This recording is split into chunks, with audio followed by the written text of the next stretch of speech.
강강술래는 우리나라 중요 무형문화재로서 노래와 무용과 놀이가 혼합된 평화로운 공동체를 표현하는 대표적인 의식입니다. 협력하고 이해하는 공동체는 강강술래처럼 둥글게 둥글게 포진합니다. 반갑습니다. 세트 한자 441강입니다. 한자는 당시 사람들의 상식을 기반으로 사람들의 경험이 축적된 결과물입니다. 그래서 우리의 상식과 경험을 동원한다면 얼마든지 해석할 수 있는 것이죠. 모를 때는 비밀이지만 알고 나면 당연한 사실인 것이 한자의 속성입니다. 오늘은 둥글 윤자로 구성된 5개 한자를 모아 세트 한자로 해석해 보겠습니다. 먼저 볼 글자는 중심자로 사용될 둥글 윤자입니다. 이 둥글 윤자는 둥글다는 뜻도 있고 생각하다는 뜻도 있습니다. 이 둥글 윤자는 삼합집자와 색책자로 구성되었죠. 그 중에 삼합집자는 3개의 합입니다. 3개와 똑같은 짝대기를 모아놓은 그런 모양이죠. 그래서 모으다는 뜻도 있습니다. 색책자는 책을 의미하지요. 그래서 둥글 윤자는 책을 모아 정리하니 둥글다라는 그런 표현입니다. 다시 말해서 주간을 엮어서 정리하면 둥글게 된다는 그런 설명인 것이죠. 종이가 발견되기 전에 옛날의 책들은 이렇게 만들었습니다. 나무 조각을 얇게 썰어서 그 안에 글을 쓰고 실로 묶었던 것이죠. 이거를 주간이라 합니다. 이런 주간들을 보관할 때는 둥글게 말아서 보관하게 됩니다. 하나하나가 둥글게 되는 것이죠. 책을 모아 정리하니 둥글다라는 것은 이런 주간을 표현하는 것이죠. 둥글 윤자는 책을 모아 정리하니 둥글다라는 표현으로서 주간을 엮어서 정리하게 되면 둥글게 되는 것을 설명하고 있습니다. 둥글 윤자가 포함된 첫 번째 관련자는 논의할 논자입니다. 논의할 논자는 논의하다는 뜻이 있죠. 이 논의할 논자는 말씀 원자와 둥글 윤자로 구성되었습니다. 그 중에 말씀 원자는 말씀을 의미합니다. 말이지요. 또 둥글 윤자는 둥글다는 뜻도 있고 생각을 의미하기도 합니다. 그래서 논의할 논자가 표현하는 그 논의는 말로 둥글게 한다는 그런 설명인 것이죠. 다시 말해서 논의라는 것은 말을 통해 관계를 둥글게 하는 것이라는 그런 설명입니다. 어떤 문제가 발생하여 각자의 생각이 다를 때는 이렇게 둥글게 앉아서 논의하는 게 가장 좋습니다. 서로서로의 생각을 표현하면서 각자의 의견을 모아가는 것이죠. 그렇게 회의가 잘 마무리된다면 그 결론은 둥글게 됩니다. 이들의 생각도 변하지 않고 관계가 둥글게 되는 것이죠. 이런 것이 바로 논의의 힘입니다. 논의할 논자는 말을 통해 관계를 둥글게 하는 것이 논의라는 그런 설명입니다.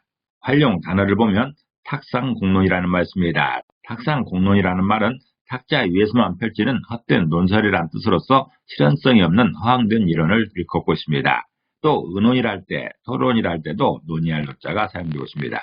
두 번째 관련자는 일륜 윤자입니다. 일륜 윤자는 일륜을 의미하고 윤리를 의미하기도 합니다. 이 일륜 윤자는 사람인변의 둥글 윤자로 구성되었죠. 그 중에 사람인변은 사람을 의미하고 둥글 윤자는 둥글다는 뜻도 있고 생각을 의미하기도 합니다.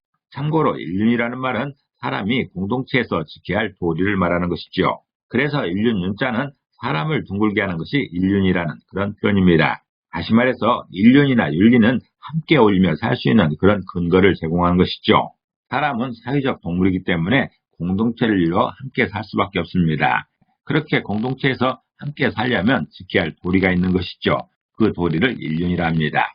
각자 개성대로 자기 멋대로 살게 되면 공동체가 유지될 수가 없습니다. 공동체의 목적에 맞춰 자기의 의견을 조절하는 그런 지혜가 필요한 것이죠. 일륜이라는 것은 그런 지혜를 집대성한 것이라 볼 수 있습니다. 일륜윤자는 사람을 둥글게 하는 것이 일륜이라는 표현으로서 인류는 함께 어울리며 살 수 있는 공동체의 도리를 말하고 있습니다. 사용 단어를 보면 무도몰륜이라는 말이 있습니다. 무도몰륜은 마땅히 지켜야 할 도리도 없고 인륜도 없음을 이루는 말입니다. 상놈들의 세상이 이런 것이지요. 또한 윤리라는 말에서나 켈륜이라는 말에서도 일륜윤자가 사용되고 있습니다. 둥글윤자가 포함된 세 번째 관련자는 바퀴륜자입니다. 바퀴륜자는 바퀴를 의미하고 수레를 의미하기도 합니다. 이 바퀴륜자는 수레차자와 둥글륜자로 구성되었죠. 그 중에 수레차자는 수레를 의미하고 둥글륜자는 둥글다는 뜻도 있고 생각을 의미합니다. 그래서 바퀴륜자는 수레에서 둥근 것이 바퀴라는 그런 설명입니다. 다시 말해서 자동차 부품 중에서 둥근 것이 바퀴라는 그런 설명인 것이죠. 이것은 너무 당연한 것입니다. 수레의 가장 핵심적인 부품은 바퀴죠. 이 둥근 바퀴가 수레의 역할을 표현하고 있습니다. 수레가 왜 수레인가? 둥근 바퀴가 있기 때문에 그렇습니다. 바퀴륜자는 수레에서 둥근 것이 바퀴라는 표현으로서 자동차 부품 중에서 둥근 것이 바퀴라는 그런 설명입니다. 사용 단어로서는 위륜, 유탄이라는 말이 있습니다. 위륜, 유탄은 바뀌기도 되고 탄환도 된다는 뜻으로서 하늘의 뜻대로 맡겨둠을 이루는 말입니다. 내가 전쟁에 동원되어 어떤 때는 수레 바퀴로 사용될 때도 있고 탄환이 되어 적진으로 향할 때도 있다는 것이죠. 그렇게 바뀌도 되고 탄환이 되는 것을 내가 내 마음대로 정하는 것이 아니라 하늘의 뜻대로 된다는 것이죠. 나는 어쩔 수 없다는 그런 뜻이기도 합니다. 또 삼륜차라고 하죠. 바퀴가 3개 있는 차를 삼륜차라고 합니다. 윤회라는 불교의 용어도 있습니다. 이럴 때 바퀴륜자가 사용되고 있습니다. 네 번째 관련자는 별이륜자입니다. 별이륜자는 별이를 의미하고 낚싯줄을 의미하기도 합니다. 이 별이륜자는 가는 실명자와 둥글륜자로 구성되었죠. 그 중에 가는 실명자는 시를 의미합니다. 또 둥글륜자는 둥글다는 뜻도 있고 생각을 의미하지요. 그래서 별이륜자는 시를 둥글게 만든 부분이 별이라는 그런 표현입니다. 다시 말해서 별이는 그물로 이쪽 코를 끼워놓은 줄로서 끝이 둥글다는 그런 설명인 것이죠. 그물이 있습니다. 이렇게 그물이 있으면 전체를 감싸고 있는 이 부분이 그물망이죠. 또 아래에는 추가 달려 있습니다. 또한 그물을 연결하고 있는 줄들이 있는데 이걸 별이줄이라고 합니다. 그리고 이 전체를 잡고 있는 이 줄이 별이입니다. 이 별이의 마지막 부분을 둥글게 매듭을 짓고 있는 것이죠. 이 부분을 설명하는 글자가 별이륜자입니다.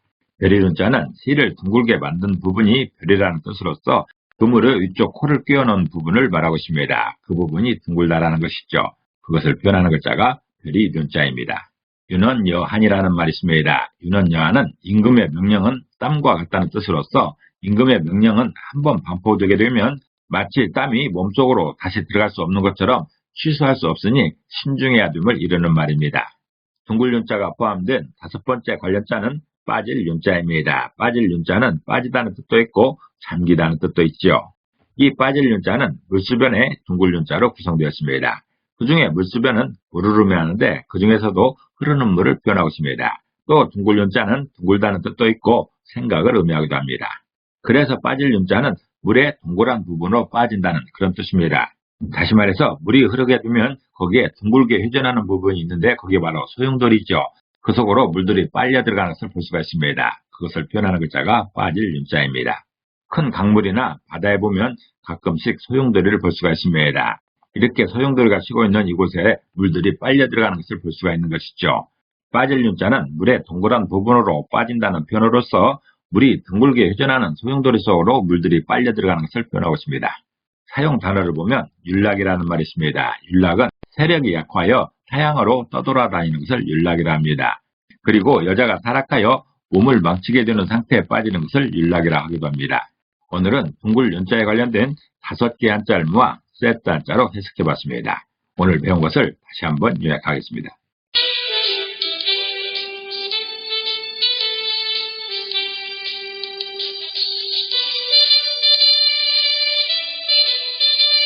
공동체가 둥글게 살 수 있는 것은 큰 축복이지요. 그러나 아쉽게도 우리 사회는 각자 도생이 더 심한 것 같습니다. 그럼에도 불구하고 평안을 기도합니다. 감사합니다.